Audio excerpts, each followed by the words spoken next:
It started as just another day, an ordinary Tuesday with nothing remarkable to set it apart. I was at the office, focused on closing a major deal that could bring in millions.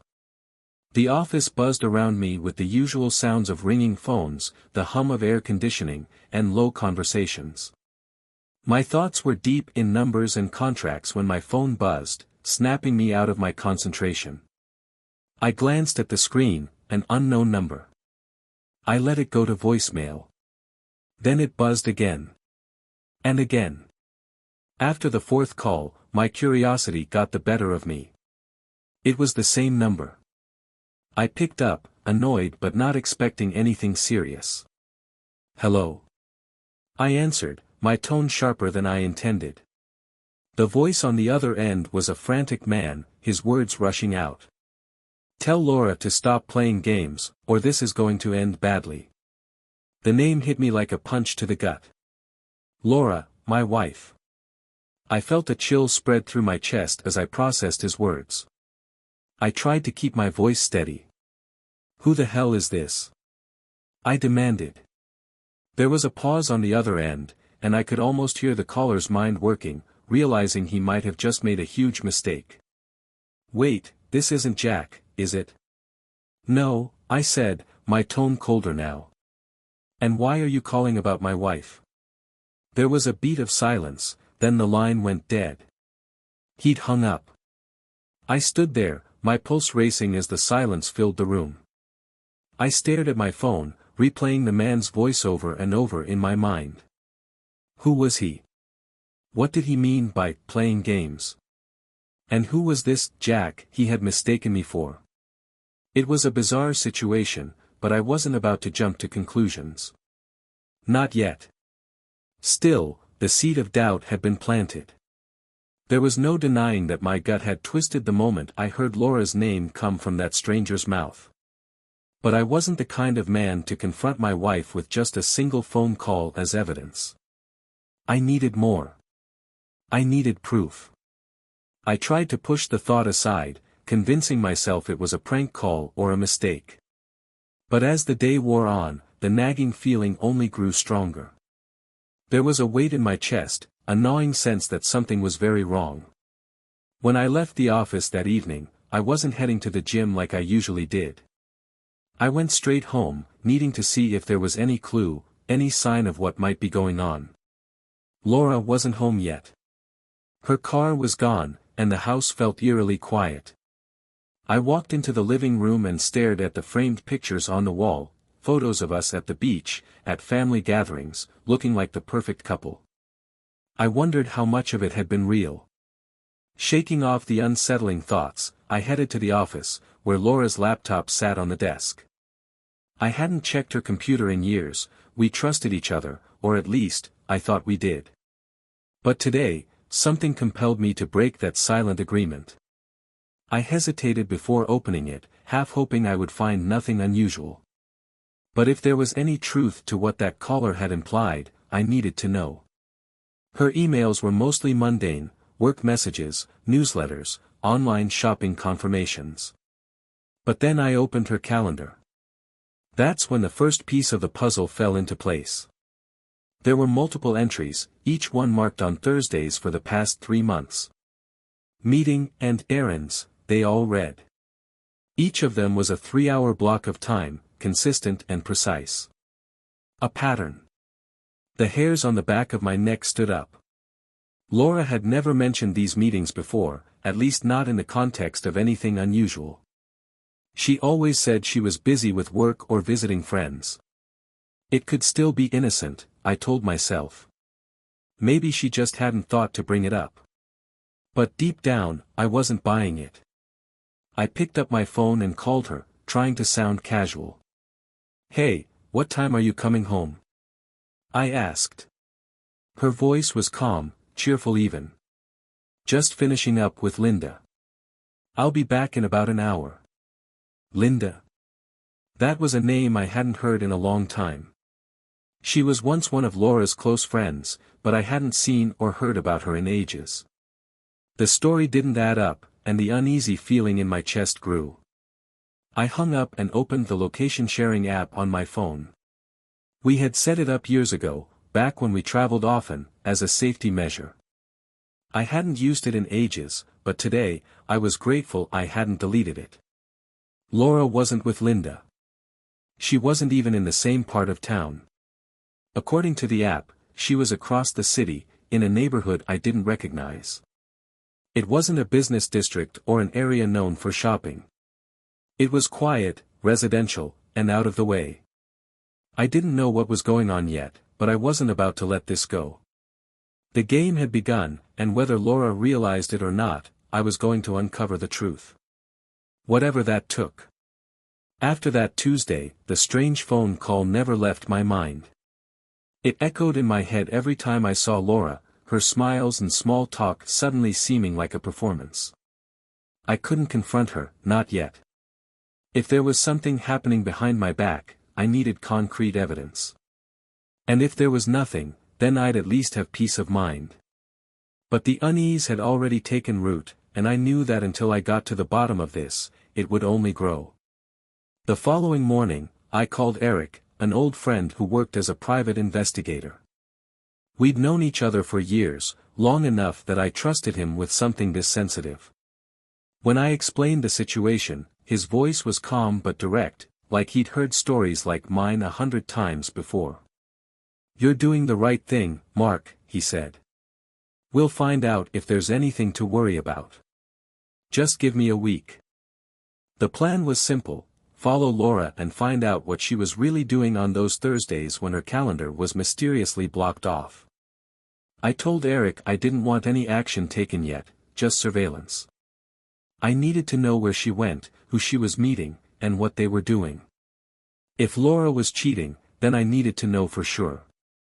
As Thursday approached, I found myself watching Laura closely, noticing the little details I had never paid attention to before. That morning, she seemed especially cheerful, even more than usual. She hummed as she prepared breakfast, kissed me goodbye, and left for work with a spring in her step. If she was nervous, she hid it well. But I couldn't shake the feeling that her happiness wasn't for me anymore, it was for someone else.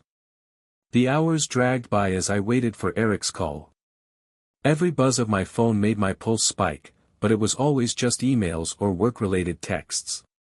When Eric finally called that afternoon, I answered immediately, almost afraid of what I was about to hear. "Meet me at the park near your house," he said, his tone grim. "We need to talk." I arrived at the park within minutes, my heart pounding as I spotted Eric sitting on a bench, a folder in his hands. He looked up as I approached, and I could see it in his eyes: he had found something. He didn't waste time with small talk.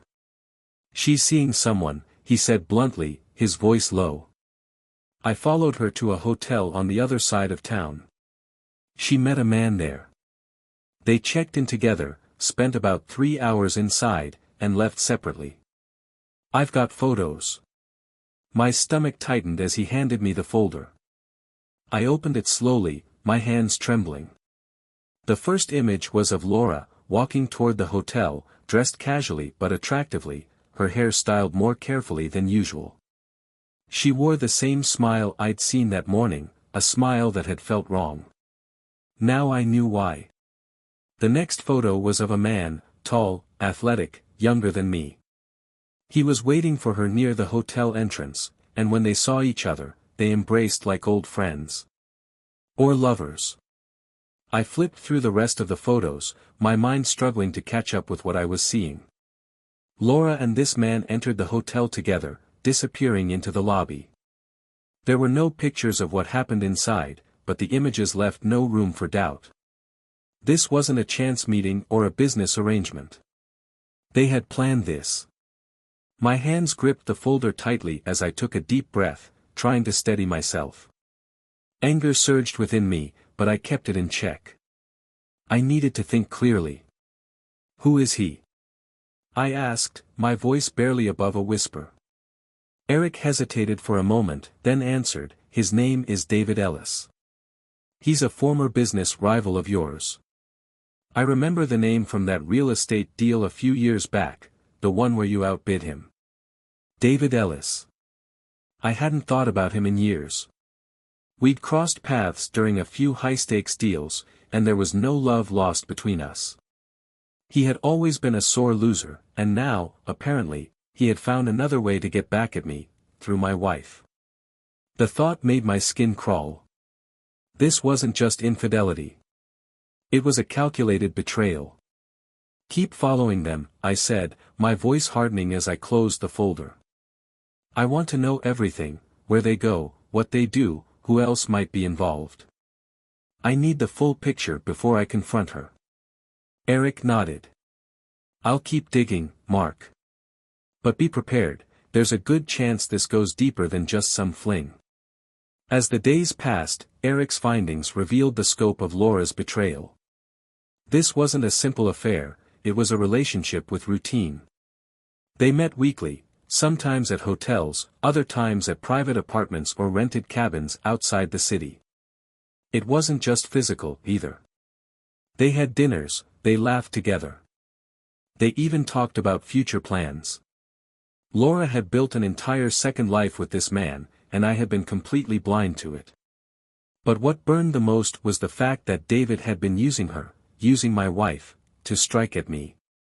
It wasn't just an affair, it was personal, a long-standing grudge turned into a twisted vendetta. I could see it in the photos, in the way David's eyes gleamed with satisfaction whenever he was near Laura. He wasn't just after her, he was after me. The shock I had felt in those early moments gave way to a cold, methodical rage. It was as if a switch had been flipped inside me. The hurt, the betrayal, the humiliation, it didn't weaken me. It sharpened my focus, made me determined. This was no longer about saving my marriage. It was about revenge.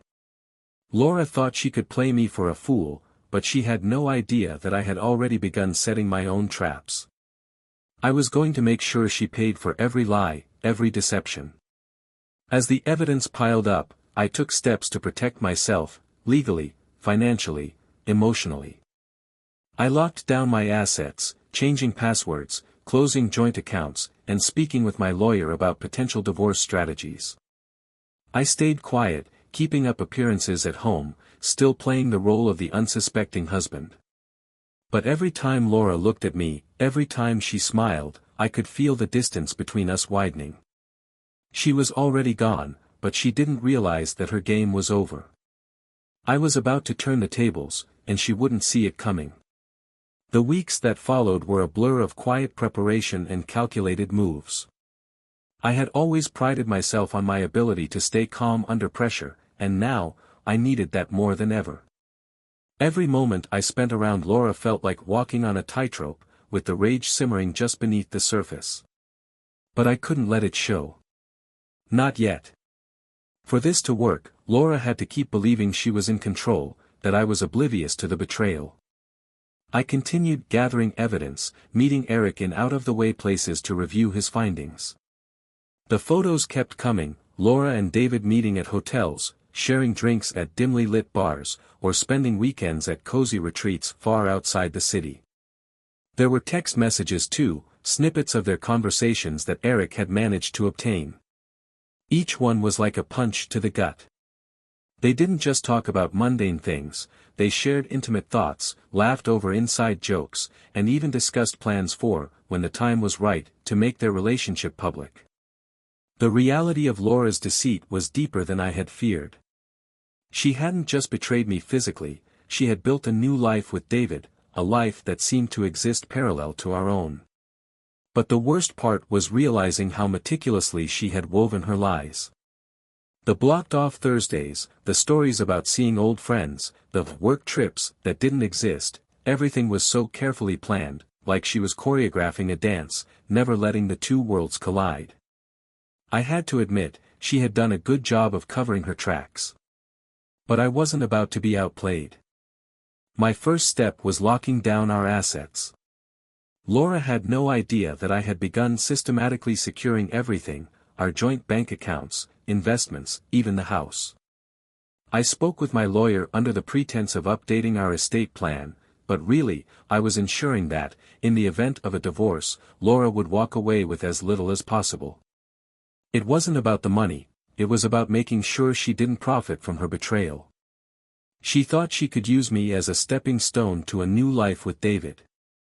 I was going to make sure that if she walked away, it would be empty-handed.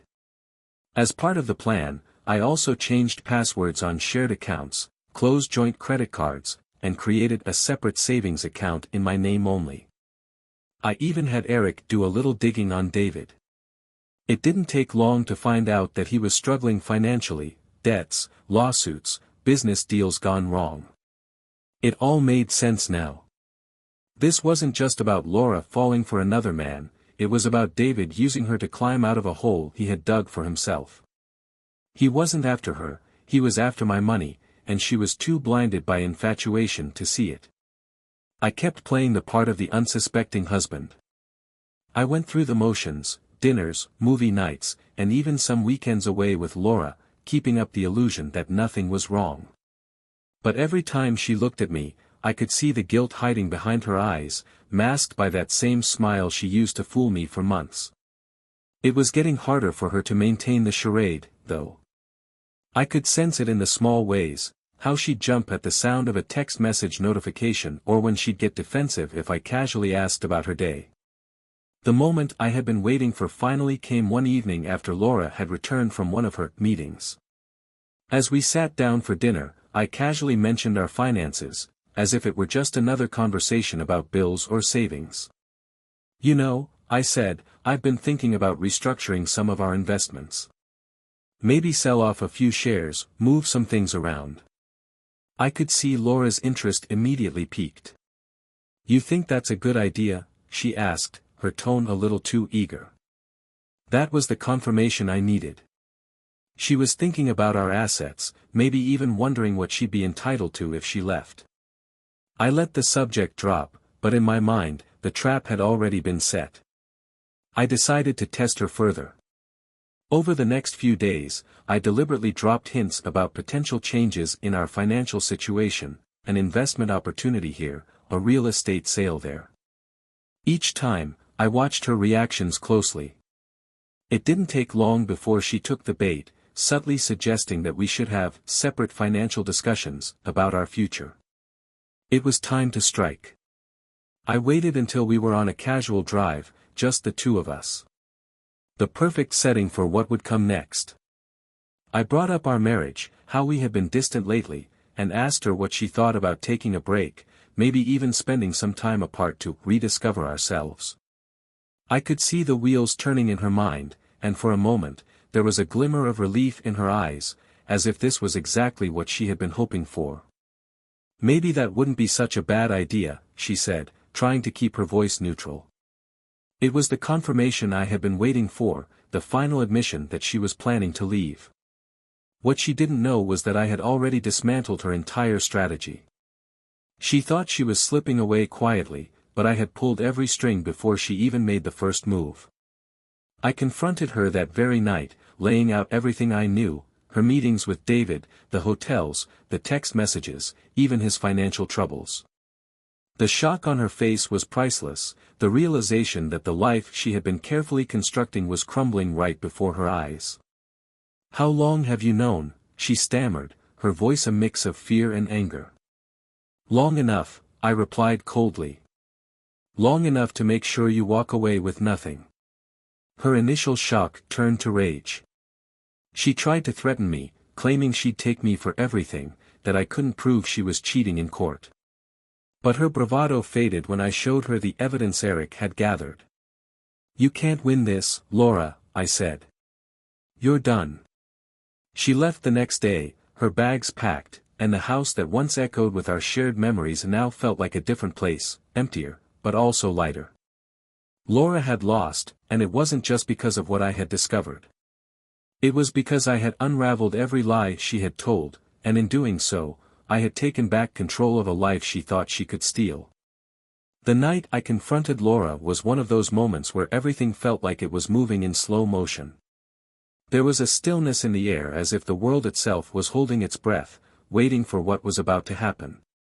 She walked into the house with that same casual confidence, her purse slung over one shoulder and a faint smile on her lips. She had no idea that this was the night everything would come crashing down. We had just finished dinner when I decided to make my move. She was sitting at the kitchen table, sipping a glass of wine, looking relaxed, too relaxed, considering the web of lies she'd been spinning. I leaned back in my chair and looked at her, really looked at her, for the first time in weeks. "Laura," I said, keeping my tone as steady as possible, "we need to talk." The smile faded slightly from her lips, replaced by a hint of curiosity, maybe even concern. "What's on your mind?" she asked, setting her glass down and folding her hands in her lap. I took a deep breath. There was no turning back now. "I know about you and David," I said bluntly. The words came out sharper than I intended, slicing through the calm like a knife. For a moment, she just stared at me, her expression frozen in a mask of shock. "What are you talking about?" she managed to say, but her voice wavered, betraying the fear she was trying so desperately to hide. I reached for the folder I had placed on the counter earlier, the one containing all the evidence Eric had gathered over the past few weeks. I tossed it onto the table in front of her, watching as her eyes darted to the photos spilling out. There were images of her and David walking into hotels, sharing intimate moments in bars, and even laughing together during their so-called getaways. I had compiled everything, the text messages, the pictures, the receipts. It was all there, undeniable and damning. Her hands trembled as she reached for the photos. This isn't what it looks like," she stammered, her voice desperate now. I couldn't help but laugh, a bitter, hollow sound. "Really, Laura? Because it looks like you've been cheating on me for months. It looks like you've been planning a life with someone else while lying to my face every single day." Her shock turned to anger, her eyes narrowing as she threw the photos back down onto the table. "And what about you?" she snapped. "Spying on me, invading my privacy? You've been playing detective behind my back. How long have you known?" The accusation was almost laughable. She was trying to deflect, to make me the villain in this story, as if my actions somehow justified her betrayal. I leaned forward, my voice dropping to a cold, measured tone. "Long enough to know that you've been using me. Long enough to make sure that when you decided to leave, you'd walk away with nothing." Her face drained of color. I could see the wheels turning in her head, the realization that this wasn't just a confrontation about an affair, it was a reckoning. "What are you talking about?" she whispered, her voice barely audible. I allowed myself a small, satisfied smile. "I've locked down our accounts, Laura. Changed the passwords, closed the credit cards, even moved the ownership of the house. You thought you were going to take me for everything, didn't you? But I was always one step ahead." For a moment, I thought she might lash out, throw the wine glass across the room, or scream in a fit of rage. But instead, she slumped back in her chair, her shoulders sagging as the fight drained out of her. You had no right," she said weakly, but the conviction was gone. She wasn't even trying to sound believable anymore. I stood up slowly, towering over her as I looked down at the woman I had once loved. "You made your choice, Laura. You chose him. You chose to lie, to cheat, to betray everything we built together. Now you get to live with the consequences." She didn't move, didn't even look up at me as I spoke. Her hands rested limply on the table, the photos scattered around her like pieces of a shattered life. "And what about David?" she asked, her voice breaking. He'll help me. You can't take everything from me." I couldn't help but shake my head at her naivety. "David?" I scoffed. "The man who's up to his neck in debt, who's facing lawsuits and failed business deals. The man who was using you just as much as you were using me.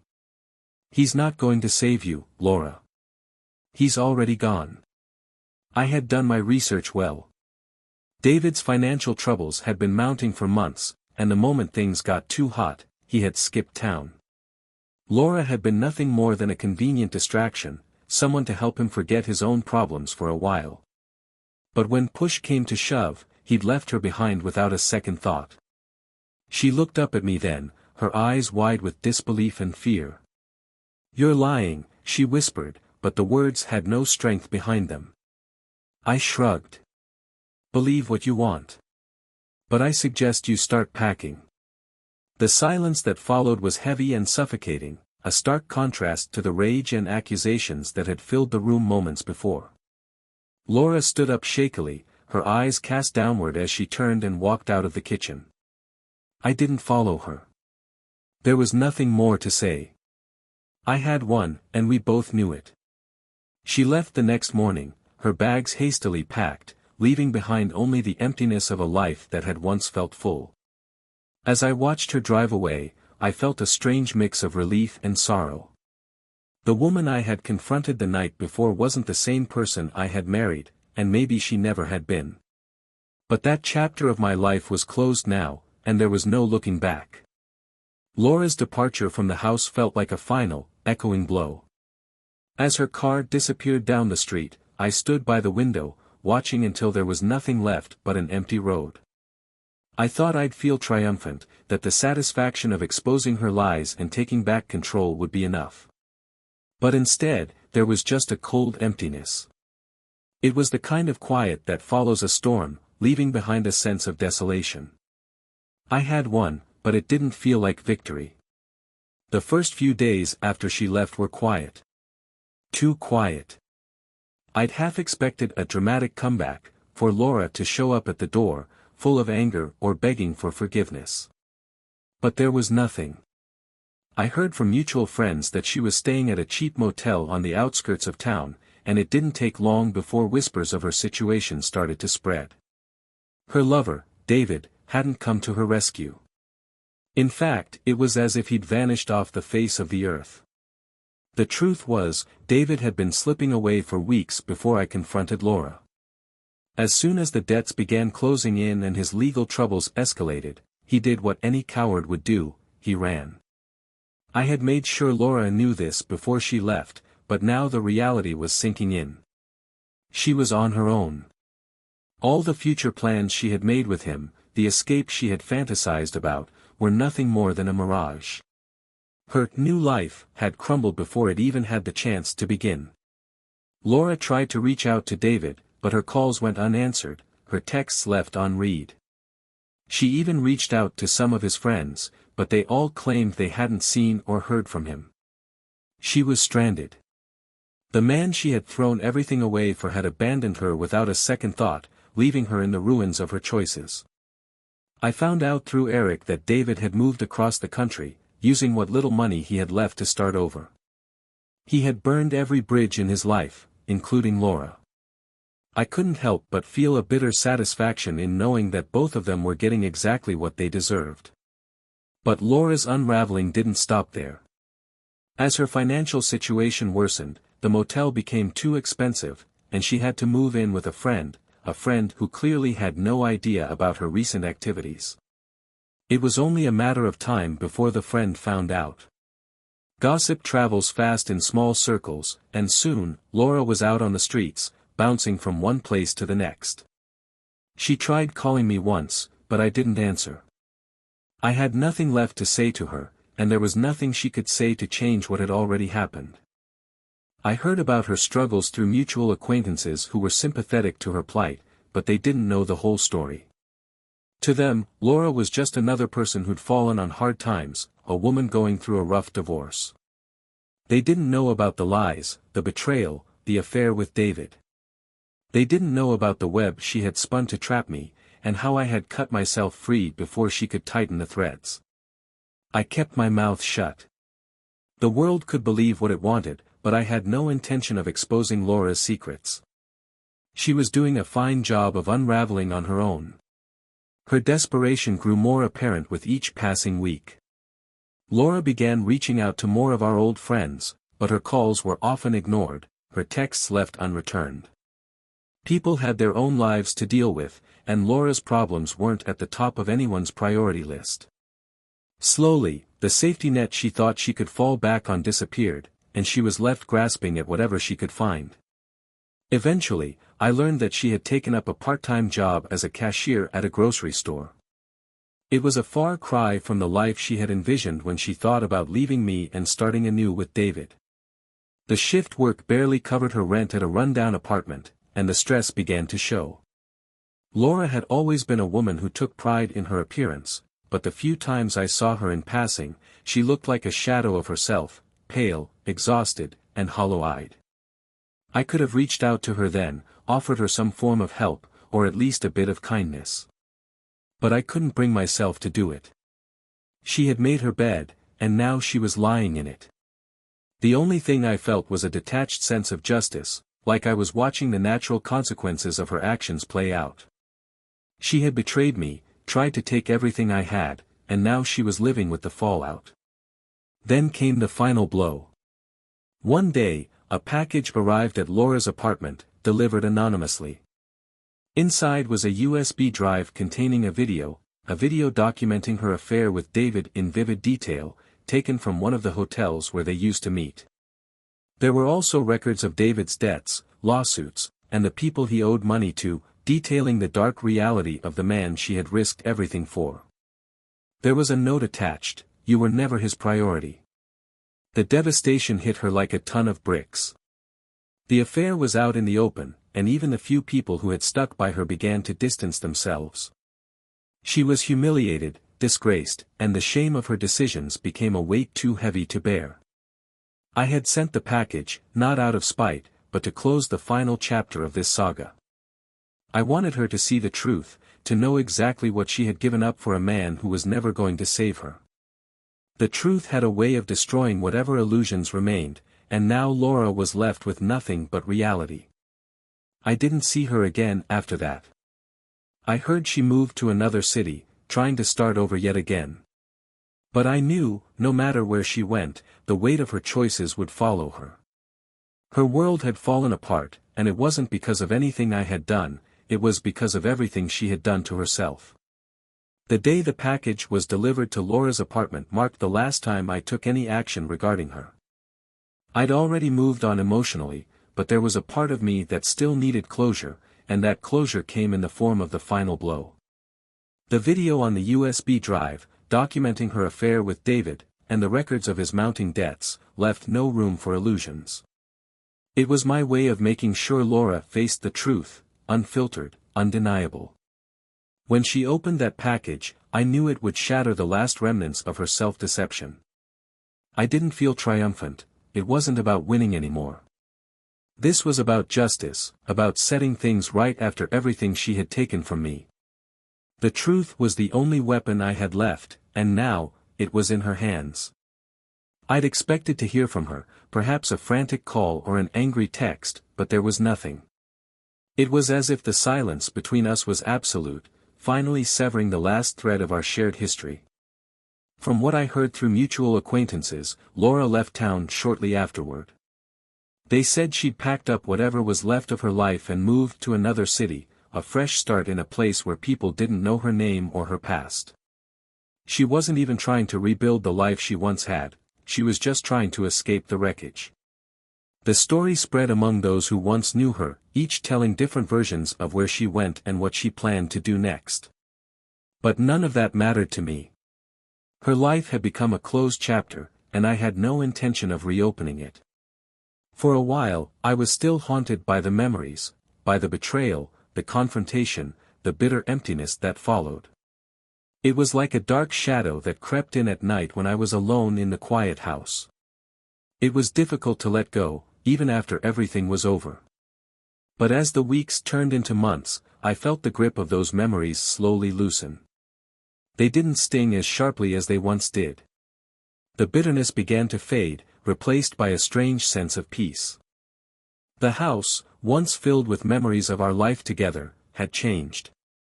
I redecorated, rearranged furniture, painted walls, and got rid of anything that reminded me of her. It was my way of reclaiming the space, of turning it back into a place where I could find some sense of comfort. Each change I made felt like a step forward, a way of marking the distance from a painful past. By the time I was finished, the house felt like it belonged to someone else, a new version of myself. My work became my sanctuary, and I threw myself into it with more dedication than ever before. There was a lot to rebuild after everything that had happened, but it wasn't just about my career. It was about finding a purpose again, something that made me feel alive. The satisfaction I once got from my job had returned, and it was more rewarding than ever to watch the company grow. I began taking on new clients, expanding the business, and setting goals that had nothing to do with Laura or the life I'd lost. It was a reminder that I could still achieve success on my own terms. Despite the progress, there were still times when the past would creep up on me, usually in the quiet moments late at night. I would think back to that phone call that started it all, to the strange feeling I'd had in my gut when I first realized something was wrong. I couldn't help but wonder if there had been signs earlier, if there were moments I'd missed, when the distance between us had begun to grow. But dwelling on those thoughts didn't change anything. What happened had already happened. The only way to move forward was to let go. I considered dating again, but it took a while before I felt ready. The idea of starting over with someone new seemed daunting, and for a time, I questioned whether I could ever truly trust anyone again. The betrayal had left scars that I couldn't ignore, even if I wanted to. But then I met Sarah, a woman who worked in the same building as me, and our casual conversations in the elevator eventually turned into coffee dates. She was kind, understanding, and had a way of making me feel at ease that I hadn't experienced in a long time. Sarah wasn't a replacement for Laura, she was something entirely different.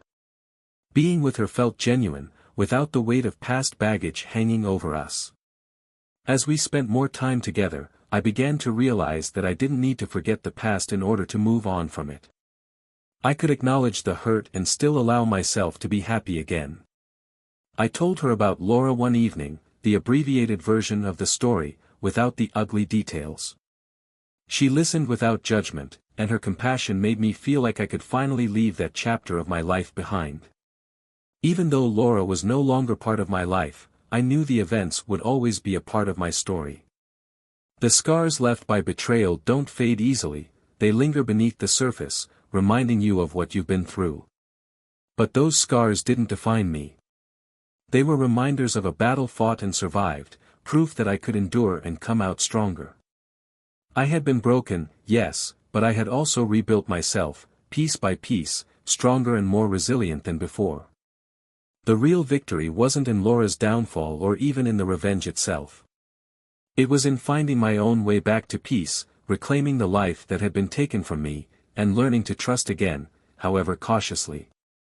As I looked forward to the future, I knew it wasn't about forgetting what had happened, it was about using that experience to grow, to be better, to not let the darkness of the past define the light ahead.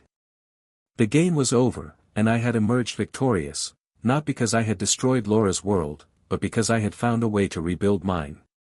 The path wasn't easy, but it was mine, and that was all that mattered.